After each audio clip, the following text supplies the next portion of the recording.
Senhor, igreja. Amém. Feliz de estar com vocês nesta noite de conferência. Quero agradecer a Deus pela oportunidade de vida estar aqui. E também agradecer ao pastor Milton por permitir que eu use aqui dessa igreja. E agradeço ao meu amigo, professor Bruno, esse jovem rapaz que tem inspirado muitas pessoas a estudar a Bíblia.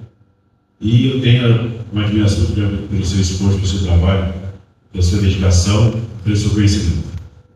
E eu louvo a Deus pela iniciativa que você teve de trazer uma conferência para essa igreja. Eu sei que esse tipo de trabalho está no seu coração. Será, com certeza, o primeiro de muitos simpósios, conferências, tratados e avisos. Já passou você. Igreja, eu já estive aqui uma vez, um dia da semana, com o pastor Tadeu. E hoje estou aqui para trazer um assunto. E eu falei, Bruno, você anda muito inspirado. Porque criar um tema desse é para colocar a gente assim numa situação muito feliz. Feliz não pelo desafio. Eu não falaria feliz. Foi desafiador. Mas por encontrar, por estar frente a frente com um tema tão importante, tão edificante, que é a teologia como ferramenta de formação cristã e discipular. Eu comecei a mergulhar nesse tema desde quando ele me passou e assim, todos os temas dessa conferência são muito, de uma forma geral, são profundos. Mas coube a mim falar sobre essa parte da educação. Então, antes de entrar aqui nessa a fundamentação bíblica, eu quero exaltar aqui a importância de uma conferência teológica numa igreja. Por quê?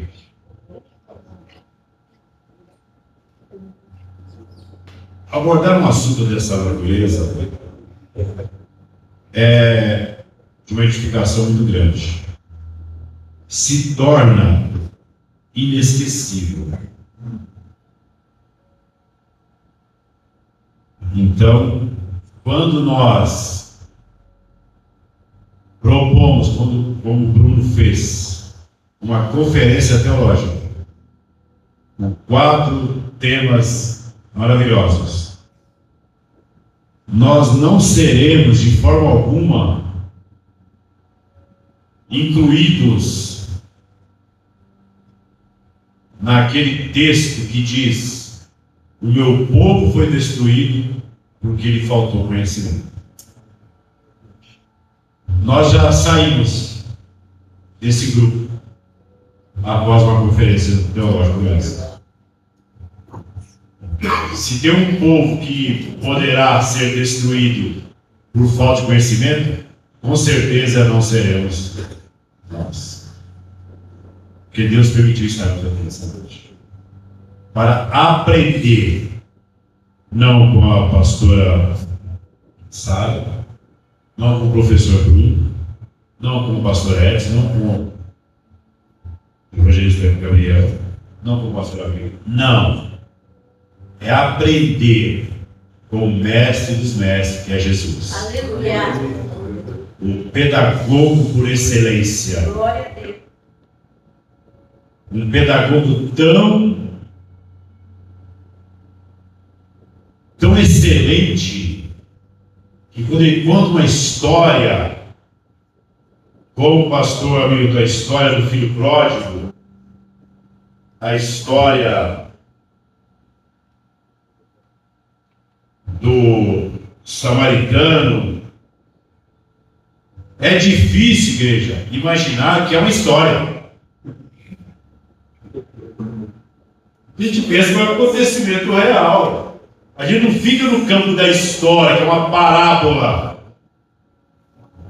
De tão perfeita que é a história.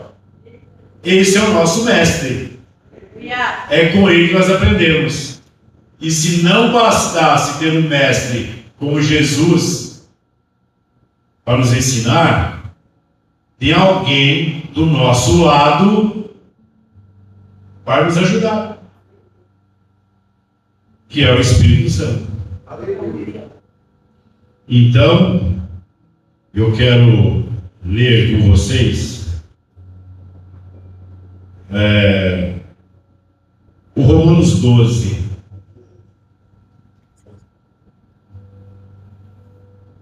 O Romanos 12.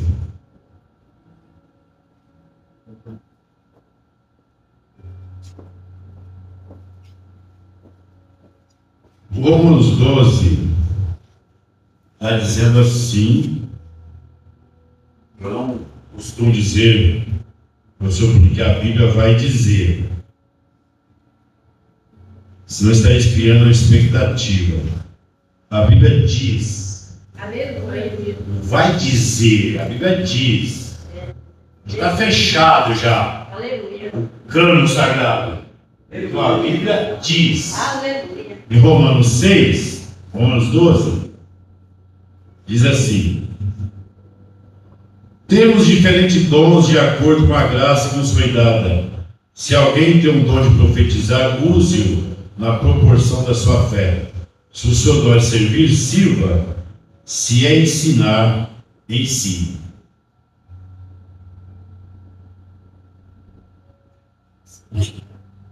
Então, eu deixo esse versículo.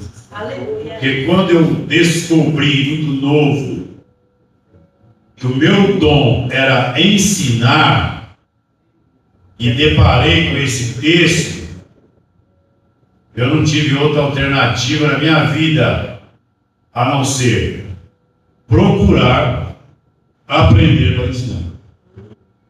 Não tive alternativa. Se o meu dom é esse, e aqui está dizendo que nós devemos ensinar, desde que seja esse dom, e exercer o dom que Deus nos deu. Então, eu posso dizer a vocês que hoje estar aqui nessa palestra é uma maravilha para mim. Estou dentro do meu habitat.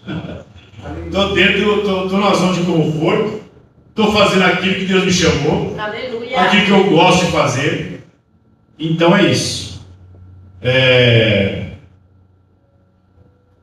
O que significa a palavra teologia, já que o tema proposto é o tema da minha palestra? A teologia como ferramenta de formação cristã e discipulado.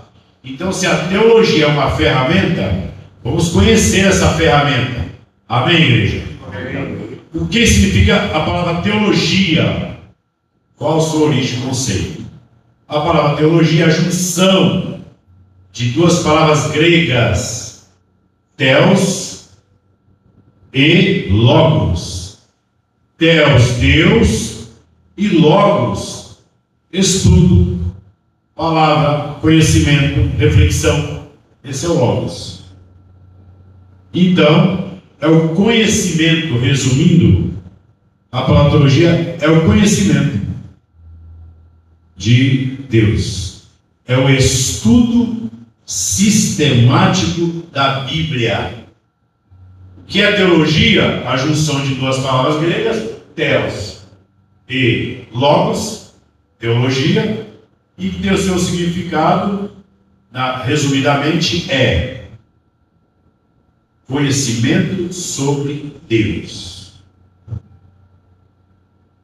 É o estudo sistemático da palavra de Deus. O que é o estudo sistemático? Vamos também explicar isso. É o estudo através de método, através de organização. Não é um estudo aleatório da Bíblia. E o que quer dizer o estudo aleatório da Bíblia? Alia, grego, sorte. A palavra aleatório vem de alia, sorte. Então eu não posso ler a Bíblia jogando a sorte. Eu vou ler aqui aonde cair. Isso é um estudo aleatório. É um estudo da sorte. Caiu, caiu. Isso não é estudar a Bíblia de forma sistemática. E de forma alguma eu nem estou dizendo que é errado. Eu estou dizendo que não se deve. Por quê? Aleatoriamente eu não vou chegar a lugar nenhum. É área, é sorte. É jogo. Quando eu proponho ler a Bíblia de uma forma sistemática, eu estou lendo a Bíblia com métodos, com sistema, com processo. Eu estabeleço regras. Então alguém me perguntou, e me pergunta há anos, mas me perguntou recente.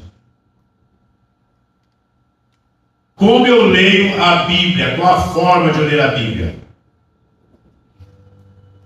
A receita não está comigo, mas eu posso ajudar. Não posso cravar uma receita e falar, prescrevi essa forma, é a única. Não. Mas, é lógico, você quer ler a Bíblia toda, e se você começar de Gênesis a Apocalipse, você pode até fazer isso, mas vai ter uma dificuldade de entender, porque ela não está colocada em ordem cronológica. Então, para facilitar uma sugestão simples, básica, que eu posso passar para vocês se alguém fizer uma pergunta dessa natureza, leia a Bíblia de uma forma sistemática. Crie um método. Talvez, se você começasse pelos evangelhos, é uma dica. Dica é uma dica, uma sugestão, uma ideia. Não é uma coisa cravada que tem que ser isso.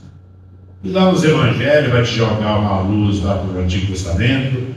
Quando você for para o Antigo Testamento, eles te jogam um faz de luz no Novo Testamento. E você vai entender de uma forma muito boa. Mas a teologia é isso. É o estudo da palavra de Deus, é o conhecimento de Deus de forma sistemática. Como se divide a teologia? A teologia é de uma forma só, é algo único. Como que eu entendo a teologia? Então, para entender melhor, eu posso afirmar para vocês que a teologia ela se divide em diversas partes. Então, a teologia se divide em temas que podemos também chamar de disciplinas a serem estudadas para facilitar a compreensão da Bíblia. Como a teologia se divide? A teologia se divide em diversas partes. Eu vou citar uma delas, que é a teologia sistemática. Qual que é a teologia sistemática? É a teologia que estuda alguns temas específicos. Eu estou indo bem pausado, uma cadência um pouco mais leve, porque se eu correr na minha cadência de fala, eu sei que o horário é precioso, não vai dar um entendimento. Então eu estou indo assim, propositadamente um pouco mais pausado, para que quem esteja anotando, ou quem esteja, você que está acompanhando atentamente, entenda. De uma forma didática, eu quero passar para vocês. Teologia sistemática é o estudo das doutrinas da Bíblia. É o estudo das doutrinas da fé cristã. É o estudo da palavra de Deus, olhando atentamente as suas diversas disciplinas. Dentre elas, cristologia. Falar sobre Cristo é uma das disciplinas que pertence ao grupo da teologia sistemática. Paracletologia, o estudo do Espírito Santo. Bibliologia, estudo da Bíblia. Amartiologia, estudo do pecado. Escatologia, estudo do fim dos tempos. São disciplinas pertencentes à teologia sistemática, antropologia, filosofia e assim por diante. Mas eu tenho também a teologia bíblica. Essa é, assim, muito importante. E eu coloco ela até, professor Bruno, como se eu fosse catalogar por ordem, eu colocaria como primeiro lugar. Aleluia. Se eu fosse catalogar. Por quê? A teologia bíblica vai nos levar a entender o Antigo e o Novo Testamento. Então nós vamos começar lendo lá do Gênesis, pegando ali o Pentateuco, passando pelos livros históricos, passando pelos poéticos, chegando ao livro dos profetas, maiores e menores. Isso é teologia bíblica. Você faz um estudo minucioso, uma exegese do texto. E depois nós temos esse mesmo método dentro da teologia bíblica para estudar o Novo Testamento. Você pega o Evangelho, pega as cartas, depois você pega a história da igreja, você começa lá no Atos, depois você vai para o final do Apocalipse. Então você tem aqui a teologia bíblica, é um panorama da Bíblia.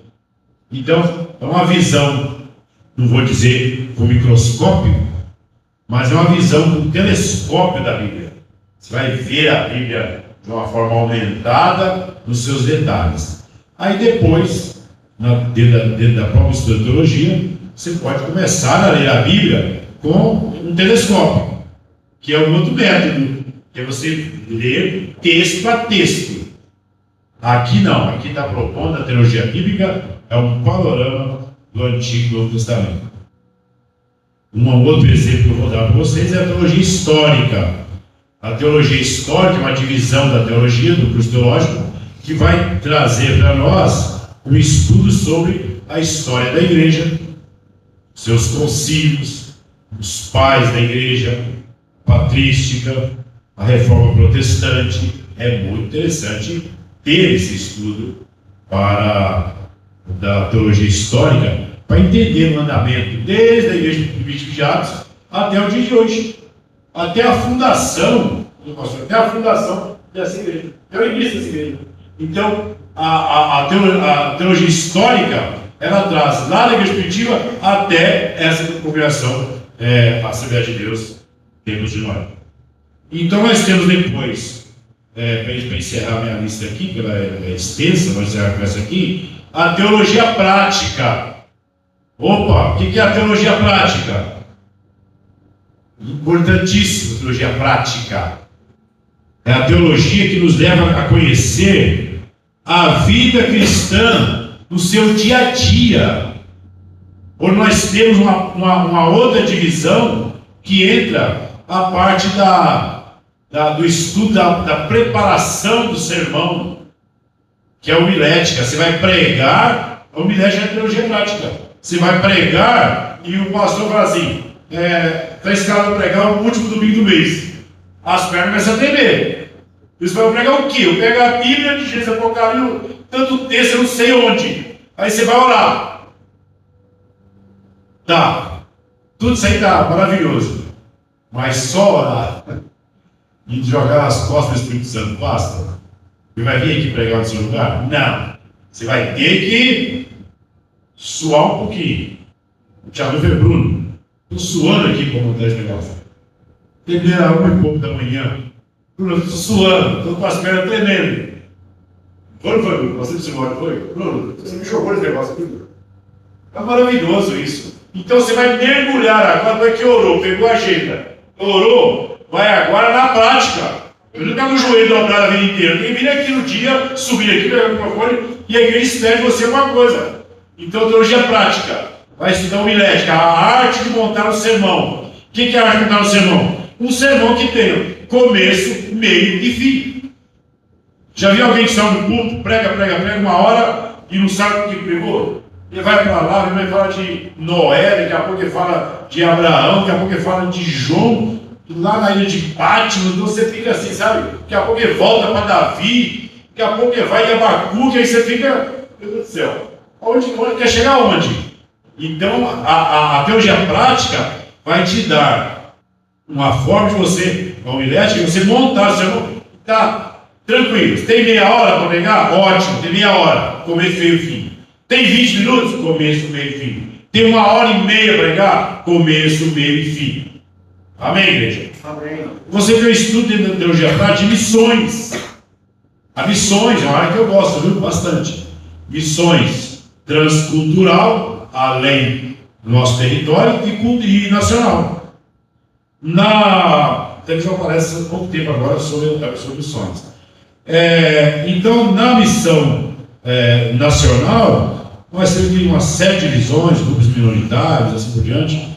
E nós temos aqui o evangelismo, aquele basicão, que se faz depois da escola dominical, tradição da Assembleia de Deus, né?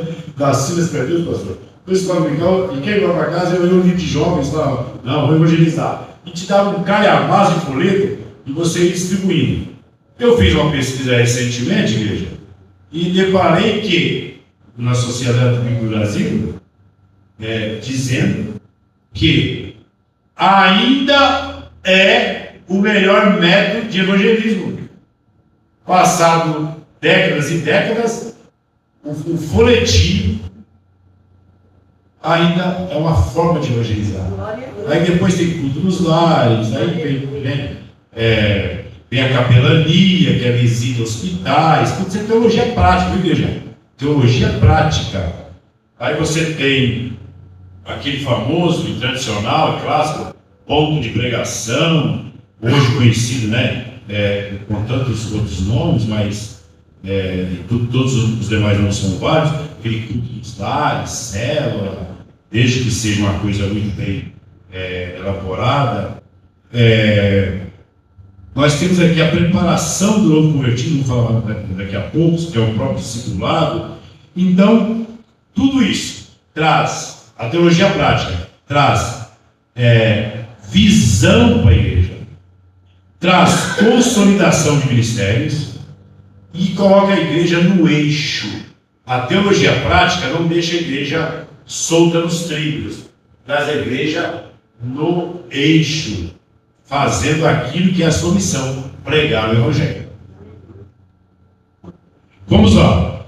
Para que serve a teologia? Ah, pastor, para que serve? A teologia para quê? Para que serve? Vocês vão perder tempo com isso. Serve para dar conhecimento de mundo como um todo, chamado de, grave aí, cosmovisão. O que é a cosmovisão? Uma visão ampla do mundo, desde que seja fundamentado na palavra de Deus. Porque tem a cosmovisão científica, você tem uma ideia de mundo científico, mas não tem a palavra de Deus para respaldar. Eu estou trazendo para a igreja hoje, aqui na minha fala, que a teologia serve para dar uma amplitude da nossa visão, chamado um conhecimento da cosmovisão, visão do cosmo, como um todo, desde que seja fundamentado na palavra de Deus. Estão entendendo, igreja? Aleluia. Então, não é um conhecimento com base, olha só, não é um conhecimento com base na mitologia. Eu gosto muito de mitologia. Gosto bastante. Não só leio mitologia, eu gosto de mitologia. Me atrai, me chama atenção. Não é um conhecimento na mitologia, que mitologia é uma história criada, inacabada, é uma fantasia, é uma coisa louca, mitologia. Mas não é um estudo também, a teologia, não é um conhecimento baseado na filosofia nem na ciência. Grava comigo aqui, ó. A teologia nos leva a Deus. A filosofia não nos leva a Deus. A teologia nos leva a Deus. Deus. A filosofia não nos leva a Deus. Mas tem um detalhe. A filosofia nos leva à teologia. A filosofia, ela nos vai até a teologia. Por quê? Explico rapidamente. Nós tivemos lá no começo, vou falar os grandes: Sócrates, Platão e Aristóteles. Grandes filósofos. Eles falaram, antes de Cristo, vale para hoje. O mundo gira em torno, o sistema gira em torno de falas desses três grandes filósofos. Mas, quando chegou Jesus, a coisa muda. Essa filosofia encontra com os discursos de Jesus. Aí já há um choque. Se ler os evangelhos, você vai encontrar isso que eu estou falando. Jesus falou assim: lembra o que foi dito nos antigos? Entre choque. E para completar mais esse discurso de Jesus, veio o apóstolo Paulo. E ele fala assim: o que eu aprendi do Senhor, o que eu aprendi com Jesus, eu também vos ensinei. Então Paulo, ele traz o conhecimento nas suas epístolas, na sua doutrinação bíblica, vindo de conhecimento de Jesus. Não tirou da cabeça dele isso aí, o que doutrinou a igreja. Só que a doutrina de Paulo, baseada nos ensinos de Jesus, forma a teologia, a filosofia cristã. Aí nós temos, eu citei três, não foi? Centenas. Eu citei os poetas: Sócrates, Platão e Aristóteles. Tá muito bonito aí. Daqui a pouco vem Paulo. E Paulo é o nosso grande filósofo. Aprendeu com um grande filósofo chamado Gamaliel. E ele implanta os seus ensinos, tá? Para nós hoje, entendimento do que é a filosofia cristã. Então, nós não estamos baseando nosso conhecimento teológico nem na mitologia, vão lembrar? Nem na filosofia e nem na ciência.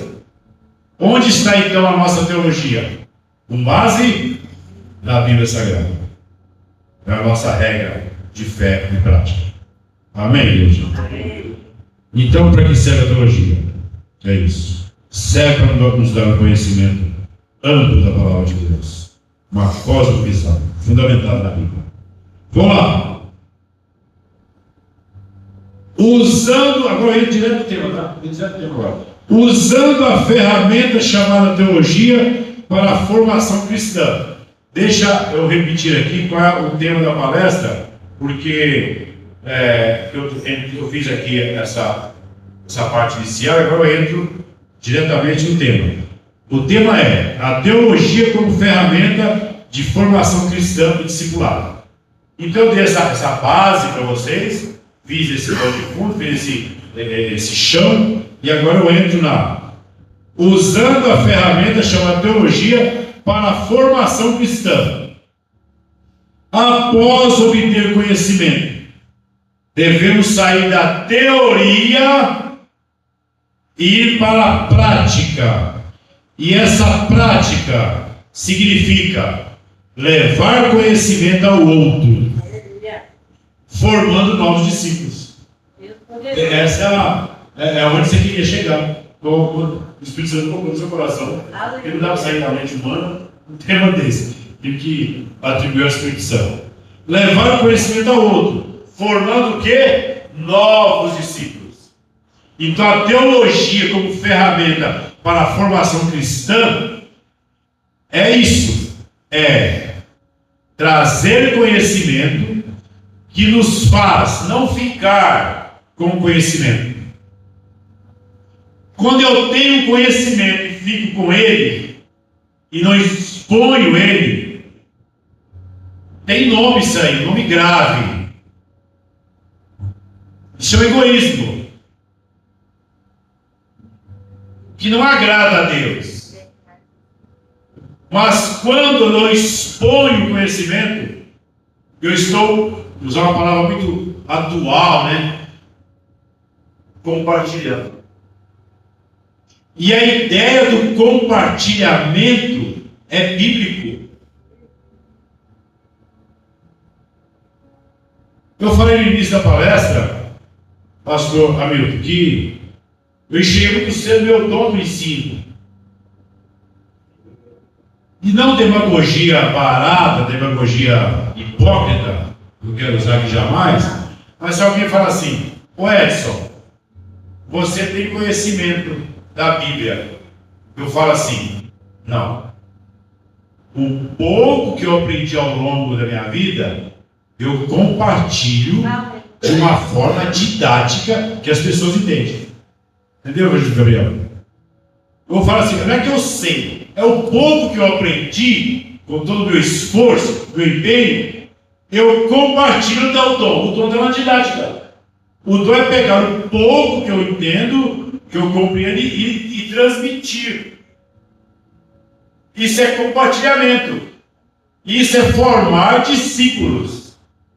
Agora, tem pessoas que têm muito conhecimento, às vezes conhecimento extraordinário, que você admira mesmo, mas ele não tem o dom. Grava comigo, gente. O dom de passar a mensagem. E você participa de uma aula, isso eu enfrentei na faculdade, participa de uma aula e você fica ali dentro. Você sabe que o senhor tem conhecimento, mas não passou nada. Você anotou alguma coisinha ali, tem que ir atrás depois. Ou barrar o professor na escada, corredor, sinal, ou cantina, sabe? Me explica o negócio lá, agora que eu estou não entendi. Porque sabe que tem o dom. E muitos, espiritualizando agora, não está nem espiritista, espiritualizando agora, quantos que têm o conhecimento, têm o dom, têm a didática, mas está escondido e não se apresenta para a igreja? É aquele famoso enterrou os dons. Eu trago aqui uma ressalva um alerta na minha palestra de hoje. Muito cuidado. Se você tem o dom e não se apresentou para a igreja para colocar o seu dom em prática, você está no chavão evangeliquez enterrando os seus dons. Como aquele que enterrou o talento, o dinheiro.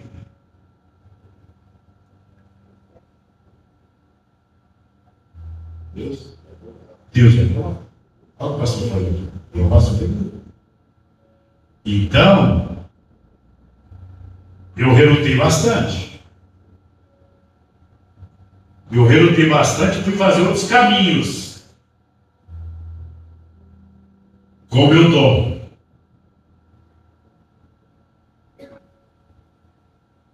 Eu fui por outros caminhos. E estava ensinando outras coisas. E um dia eu ouvi a voz audível de Deus: não foi para isso que te chamei. Aí eu cheguei em casa e minha esposa falou assim: ué, já terminou a reunião? Eu disse: não, eu saí antes de terminar. Deus me tirou de lá. Pastor, eu não trabalho em fazer. Eu fui apresentando. Eu estava no caminho aí, Deus me tirou de lá, falou que não é lá que ele me chamou, e eu queria me orientasse o que eu devo fazer. O que você quer fazer na igreja, Edson? Eu quero ensinar. Então, tem um monte de criança aí, e não tem ninguém para, igreja bem pequena, não tem ninguém para cuidar. Poxa, qual a idade das crianças? Cordeirinho de Jesus. A faixa etária e o quê? Sei lá, 8, 10 anos. Nem isso. Tá bom, pastor. O que eu faço lá? Vou comprar umas revistas, você vai ensinar essas crianças a pintar. Mas eu não sei pintar, não tenho tempo nem para pegar um agarro com ele, não sei se estava nada. Como é que eu vou pintar? Aí, estava lá. Vou ver se a criança pintar, se eu não sei. Aí comprou a revista, tinha lá Baleia, tinha Jonas, tinha Gideão com espada. E eu falei: pinta aí. Depois o pastor falou assim: olha, a irmã vai tomar conta das crianças, você passa para os adolescentes. Opa, tá vendo? Não sabe ler? Eu vou usar a Bíblia. Pastor, Edson, está precisando de alguém nos jovens. Vem cá. Então, ano que vem você vai para os jovens. Aí depois, você me deu do braço, papai. Aí depois, Edson, você está fazendo aí um seminário de teologia? Você não quer vir aqui para os obreiros? Não. Jovens está bom. Mas vai ter uma reunião de obreiros e vou apresentar você para ser o nosso professor aqui dos obreiros. Era um feriado de Páscoa, aí inventei de ir lá para minha família, visitar minha família, lá em Espírito Santo, Vitória, Espírito Santo. E minha mulher, você viu de quem? Fui lá, vamos fazer reunião. Bom que os jovens estão lá. Quando eu estou lá domingo à tarde, umas 5 horas da tarde, o telefone toca na casa da minha irmã. Pastor, pegou o telefone do meu irmão aqui, descobriu lá. Acabou a reunião, você acabou de ser empossado professor dos obreiros. Então, tipo, eu fugi. E aí dei aula há muitos anos. E para o reino de Deus, o Senhor me abençoe. Então, não devemos, experiência própria, fugir daquilo que Deus nos chamou. Se você tem o dom, se apresente para o seu pastor e coloque em prática o ministério que Deus lhe entregou. Dito isto, a teologia como ferramenta, agora sim, para o discipulado. Para a formação, nós já falamos, agora para o discipulado. Então veja bem, nós temos aqui a teologia para o discipulado. Fazer discípulo é uma ordem de Jesus. Fazer discípulo é uma ordem. Ide e ensinai todas as nações. Ide fazer discípulos em todas as nações. Então Jesus, ele nos chama: vinde a mim, vós que estáis cansados e oprimidos, e eu vou dar um descanso para vocês. Nós chegamos a Jesus e agora ele fala assim: ide. Para atender o ide, tem que chegar até ele. Vinde a mim, e depois ide e fazer discípulos. Só faz discípulos quem chega até o mestre dos mestres. Tem que aprender com ele. É o Jesus. Aprendeu com ele, atenda o id dele.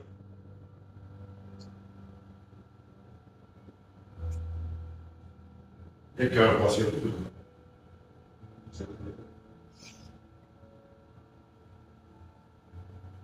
Então, quem é o discípulo? Se a teologia é para ser usada como ferramenta de formação cristã, e a formação cristã nos dá essa base de entender o mundo dentro do contexto bíblico, nós devemos agora, uma vez que já temos a formação cristã, fazer discípulo. E o que é fazer discípulo? Quem é o discípulo? É uma pergunta que nós devemos fazer. Jesus falou, ide fazer discípulo. Quem é o discípulo? Um dia, esses discípulos fomos nós. Mas eu já passei por esse estágio aqui na minha fala. Nós já temos a formação. Agora nós vamos colocar em prática, fazer novos discípulos. E fazer discípulos é a base do trabalho prático da igreja. Fazer discípulo ou discípulo é aquele que aprende. Discípulo é aquele que aprende. Temos que ter um coração ensinável. Aleluia. Vou usar uma palavra mineira, aqui eu sou mineiro. Não podemos ser turrão quanto às coisas espirituais. Coração fechado. Não. Coração aberto. Coração ensinável. E está difícil achar coração ensinável. Falo com experiência. Pastorei a igreja por 17 anos. Hoje disse Gabriel, partiu dele, tá?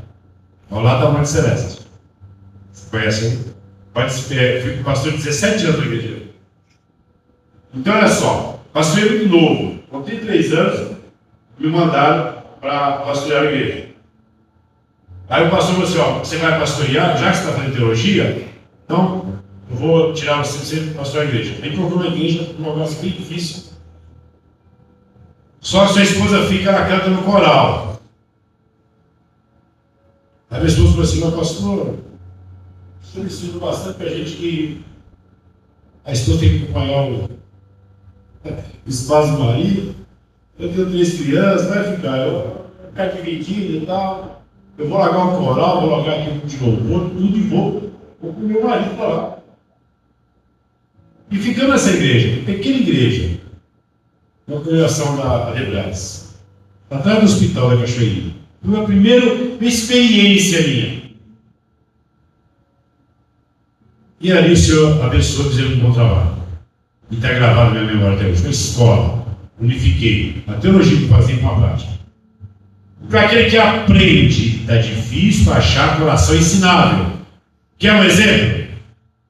Permita o pastor dar um exemplo? Não dá, é meio bravo, mas é meio bravo para falar. Vocês vão voltar nesse ponto depois. Marca aqui uma campanha, libertação, cura divina, não sei o que, busca do Espírito Santo, tantos nomes que tem por aí. Olha, tinha que fechar a rua. Tinha que tirar aquela moto que não cabia de gente aí. Mas quando se fala de ensino, pega as escolas dominicais e pega o culto à noite, é o mesmo dia, é o mesmo domingo, é o mesmo dia chamado Dia do Senhor. É o mesmo dia, dia do Senhor, dia da folga. Aí então me vem a escola dominical, aí vem à noite. À noite transborda a escola dominical, pronto, falei. É bem assim. É o coração ensinável. Você não acha coração ensinável? Eu louvo a Deus pela vida de vocês aqui nessa noite. Que eu percebo que vieram, que o coração está ensinável. Vocês querem aprender mais e mais. Que Deus abençoe a cada um que veio aqui nessa noite. Glória a Deus. Aquele que segue, seguidor, discípulo. discípulo é aquele que segue o seu mestre. Aquele que não aprende, obedece, segue, aprende sempre aquele que obedece às suas ordens. Mas também, eu vou fazer uma ênfase aqui, o discípulo é aquele que imita o seu mestre.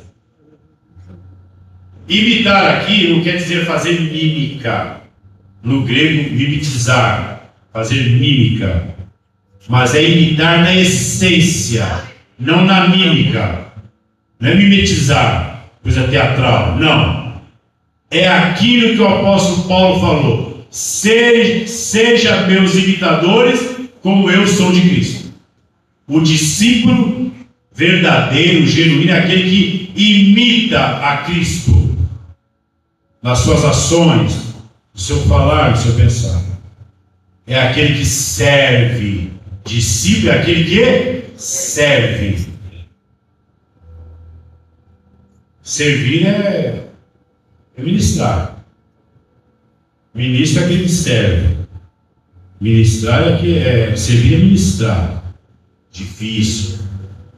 Assim como lá fora, no mundo do comércio, no mundo dos serviços práticos, das terceirizações, está muito difícil achar pessoas para trabalhar. Conversa com o pedreiro, com o pintor de parede, marceneiro, mecânico. Fechou o lava-rápido na minha rua, porque ele não achava ninguém para trabalhar lava-rápido. Há 10 anos lava-rápido, porque fechou, mano. Não, porque ele não acha que não trabalhava. Eu sozinho não consigo dar conta. Procura uma padaria, pizzaria, se acha que não está achando ninguém para trabalhar. Está difícil. Falei o pedreiro assim, Paulo, faz minha calçada. Só você me arruma um ajudante. E estou até hoje para me ajudar, desde janeiro, né, de ajudante. Quando você acha que é mais que o pedreiro. E por aí vai. Então olha só. Ministrar e servir. A igreja passa por isso. Quase que o pastor tem que ministrar a palavra e no olhar tomar conta da portaria. Agora tem um ministro abençoado lá, faz assim, meu irmão. Exercer o trabalho dele. Olha que bênção. Mas tem igreja que não tem. Não acha ninguém para fazer esse trabalho. Não acha ninguém para limpar a igreja, para lavar aqui o chão. Não está achando que tem ninguém para servir. Está difícil. E às vezes o pastor quer até fazer uma lista de pregadores, estou dizendo nessa igreja, mas duas igrejas por aí sim, mas não acha. Porque tem que pregar domingo, segunda, terça, quantos dias de culto colocar ele prega? Se colocar 3 cultos, ele prega 3 cultos, não acha? Se colocar 2, ele prega 2. Ele tem que colocar 1 para não cansar, para pregar 1 pelo menos. Vai ficar 1. Está difícil para achar quem ministra. Está difícil para achar quem serve. E o servir é uma das funções do bom discípulo de Jesus. Glória a Deus, aleluia. E por último, o discípulo é aquele que depois de tudo isso, ele sabe formar discípulos. Aleluia. O discípulo forma discípulo. Aleluia. Ele aprende e ensina outros. Eu estou falando de crescimento de igreja. Já pulei já para o outro campo. Porque o desafio hoje é esse. Qual o desafio da igreja? É fazer com que se forme na educação cristã, os educadores formam discípulos e os discípulos formam outros discípulos. E eu concluo, o Gabriel está aí, está pronto para falar, eu concluo dizendo assim, a teologia não pode ficar restrito às salas de aulas, aos livros, às apostilas, às conferências como essa. A teologia não pode ficar presa à escola dominical. A teologia não pode ficar presa a nenhum método de estudo. A teologia, que é o estudo de Deus, tem que chegar até a nossa mente. Romanos 12. A teologia propõe uma transformação da nossa mente. No grego, metanoia. O que é metanoia no grego? Transformação de pensamento. Transformação de mente. Romanos 12. Rogo-vos, pois, irmãos, que não vos conformeis, mas transformai-vos pela renovação da vossa mente. Então, a teologia tem que alcançar nossa mente e transformar a nossa mente. Transformou a nossa mente, transforma a nossa vida por inteiro. Tem que chegar até o nosso coração, nosso sentimento, que é expresso pela palavra coração. A teologia tem que atingir o nosso caráter. A igreja não pode medir ninguém por outro quesito a não ser caráter. Porque às vezes tem obreiros, tem membros da igreja, sem nenhum título, mas tem caráter. E às vezes tem obreiros que envergonham o evangelho porque não tem caráter. A teologia, o ensino de Deus tem que chegar para mudar a mente, trazer sentimento caloroso no coração, um sentimento fraternal, e também tem que transformar caráter. Se não transformar caráter, não é digno de ser um discípulo de Jesus. Hoje as igrejas criaram muitos requisitos para até levar a consagração ao obreiro. Mas tem que tomar cuidado. Dentro dessa lista de requisitos, todos eles necessários, tem que ter esse requisito principal: caráter. Nosso caráter tem que ser o caráter de Cristo, moldado no caráter de Cristo. Senão iremos entristecer o pastor, envergonhar a igreja, trazer consequências drásticas. Por último, a teologia tem que entrar na igreja e no ministério para transformar e para formar. Não basta só, não basta só a informação, pastor amigo. Que informação está cheia? Tem que ter transformação. Não basta a teologia apenas informar, que a informa muito bem, informa. A teologia não informa. A teologia informa muito bem a nós. Mas não é só informar, é transformar. E tem que chegar até a igreja e até o ministério. Tem que alcançar a igreja. O objetivo da teologia não é simplesmente falar sobre Deus, mas conhecê-lo, amá-lo, servi-lo e fazer discípulos todos os dias. Amém, igreja? Amém. Eu encerro aqui. Que Deus abençoe você. Que Deus abençoe cada um de nós. Amém.